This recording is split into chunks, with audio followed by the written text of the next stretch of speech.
پورے قرآن پاک میں 9 مرتبہ حسرت کا لفظ آیا. جیسے کسی نے کوئی اچھی جگہ پر پلاٹ لے لیا ہو اور دوسرے نے نہ لیا ہو تو کیا حسرت کرتا ہے، کاش ہم بھی یہاں پر ایک بنگلہ لے لیتے، ہم بھی یہاں پر ایک پلاٹ لے لیتے، ہم بھی فلاں کام کر لیتے. ایک افسوس کرتا ہے بندہ، کوئی اچھی چیز، اچھی اپرچونٹی ہاتھ سے نکل جائے. تو قرآن پاک نے 9 مرتبہ حسرت کو ذکر کیا پورے قرآن میں. یقول الکافر یا لیتنی لم اشرک بربی احدا، کہ کل قیامت کے دن کافر کہے گا کاش میں شرک نہ کرتا. یقول الکافر یا لیتنی کنت ترابا، کاش میں مٹی ہوتا. یا لیتنا اطعنا اللہ و اطعنا الرسول، کاش اللہ رسول کی اطاعت کر لیتا. لیکن ڈبل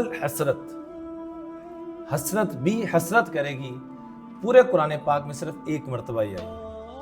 اور وہ مقام کون سا ہے؟ 19 پارے کے بالکل ابتدا میں، یا ویلتا لیتنی. یا ویلتا بھی حسرت کے لیے استعمال ہوتا ہے، لیتنی بھی حسرت. تو حسرت بھی حسرت کرے گی کس بات پر؟